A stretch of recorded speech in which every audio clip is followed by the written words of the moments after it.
The Galactic Empire, a sprawling conglomerate of star systems, had long ruled the cosmos with an iron grip. Advanced beyond comprehension, their fleets darkened the skies of countless planets, subjugating civilizations with ease.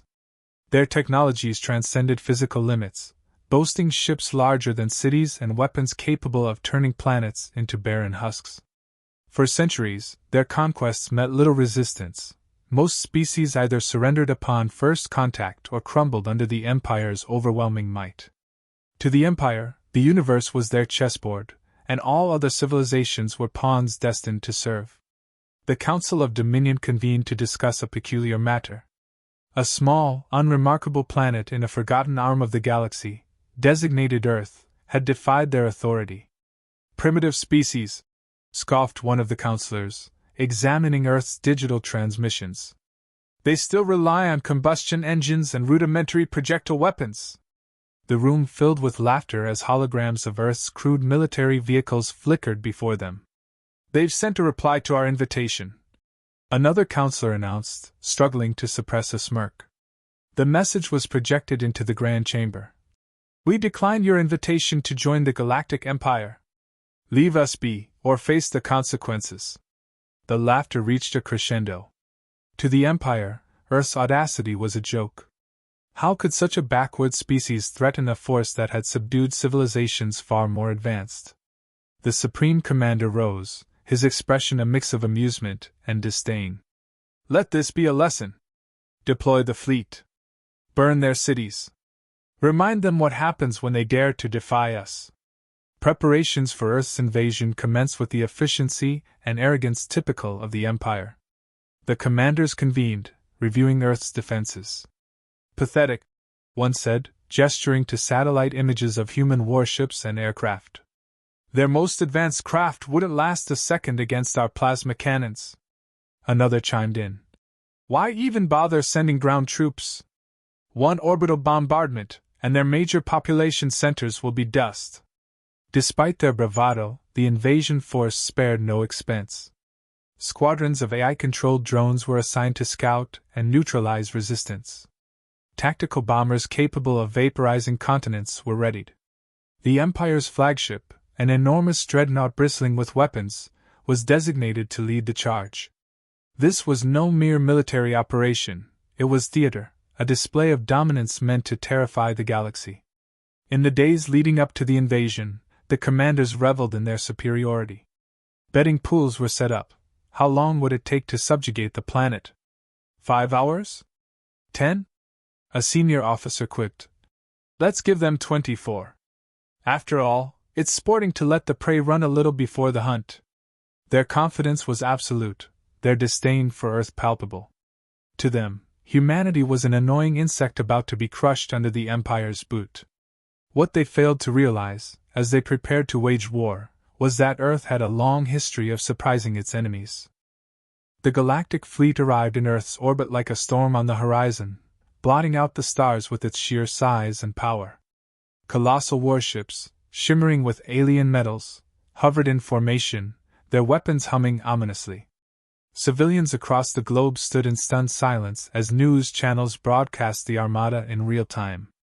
The sheer magnitude of the fleet was overwhelming, and panic spread like wildfire. Governments scrambled to issue emergency broadcasts while civilians sought shelter in vain. It felt like the end of the world. Earth's militaries reacted swiftly, coordinating a global defense effort. Fighter jets roared into the skies, anti-aircraft systems locked onto targets, and missiles streaked toward the invaders. The initial assault was bold but ultimately futile. Alien shields absorbed the attacks effortlessly, rendering even the most advanced human weaponry ineffective. The retaliation was swift and brutal. Plasma beams rained down on major cities, obliterating landmarks and reducing infrastructure to rubble. Within hours, Earth's defenses were crumbling, and it seemed humanity had no hope of survival. In the shadows of this chaos, a team of elite operatives prepared for a mission that would tip the scales. A Navy SEAL unit, trained for unconventional warfare, was activated under orders to infiltrate the Empire's flagship. Their mission: gather intelligence and disrupt the enemy's command structure.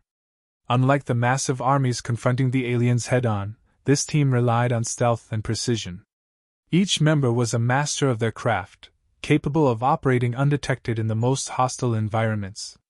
They carried advanced equipment, modified to counter the alien technology they were about to face. The team launched in a cloaked suborbital shuttle, slipping past the fleet's scanning systems.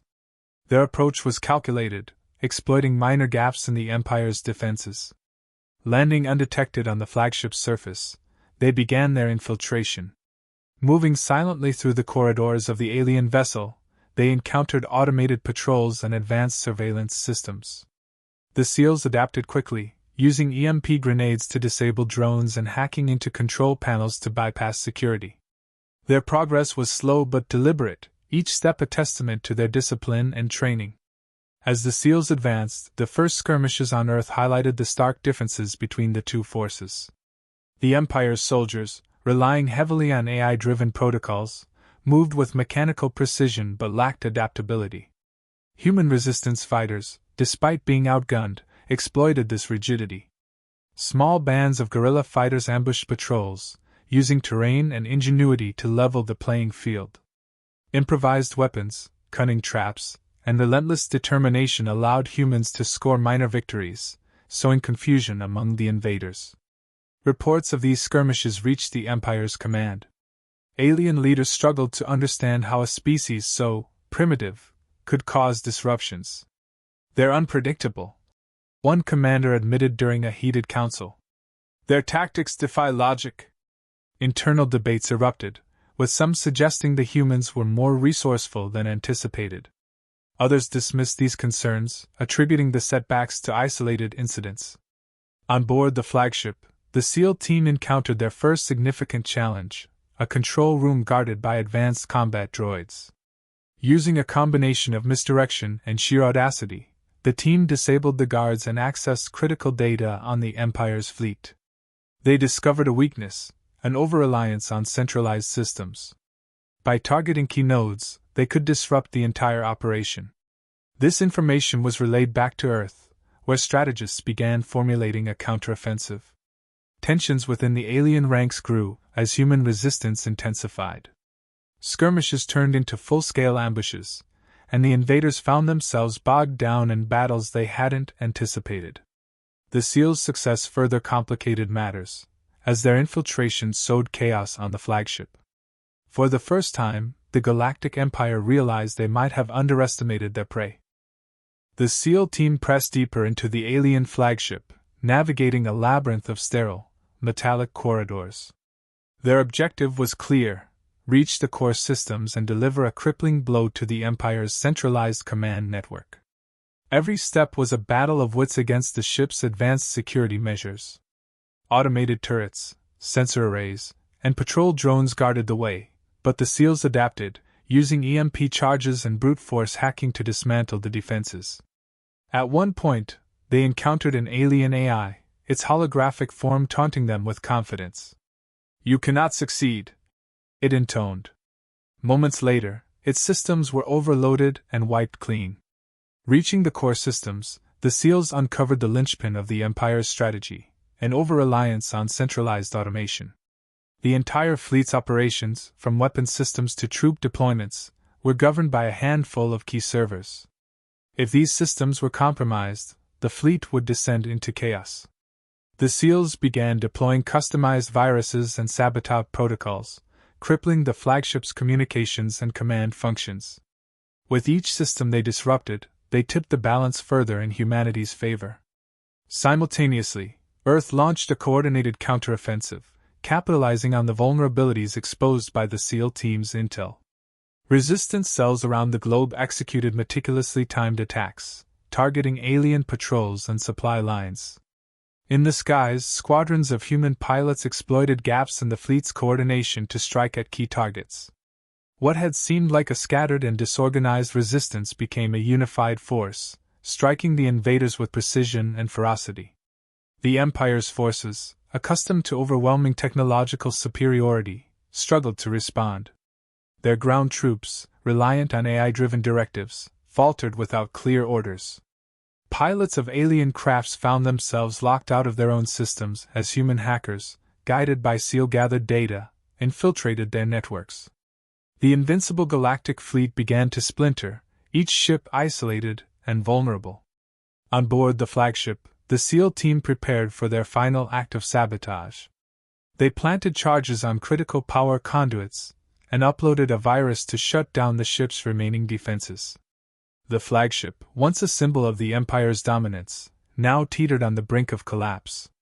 As the final charge detonated, the core systems went offline, plunging the ship into darkness. Across the fleet, the cascading effects of this disruption were immediate and catastrophic. Ships collided, their navigational systems offline. Weapons malfunctioned, firing indiscriminately. The Empire's once imposing armada became a scene of utter chaos. Alien commanders, now devoid of their centralized intelligence, panicked. Retreat orders were issued, but with communication severed, they reached only a fraction of the fleet. Human forces pressed their advantage, targeting the disorganized remnants with relentless determination. Across the globe, the tide turned as humanity reclaimed its cities and skies. The flagship, crippled and adrift, became a symbol of the Empire's hubris. The SEAL team, their mission complete, extracted safely, leaving behind a shattered vessel. The remaining alien ships, their commanders overwhelmed and their fleets in disarray, began a full retreat. What had begun as a display of imperial power ended in humiliation as the galactic fleet fled Earth's orbit, its tail between its legs. As the dust settled, humanity celebrated an unexpected and hard-fought victory. Across the globe, scenes of joy and relief played out as survivors emerged from shelters and resistance fighters laid down their arms. The lesson was clear: humanity's ingenuity and resilience had triumphed against impossible odds. Among the alien survivors, discussions began. The humans, underestimated at every turn, had proven themselves formidable. Respect replaced disdain as alien officers reviewed the battles. Quietly, some questioned whether the Empire's policy of conquest had reached its limit. Others, however, swore revenge, vowing that this defeat was only a temporary setback. On Earth, leaders reflected on the price of victory and the lessons learned. Though battered and scarred, humanity stood united, prepared for whatever the galaxy might bring next. There was no certainty of peace, but one thing was clear: Earth was not a planet to be underestimated.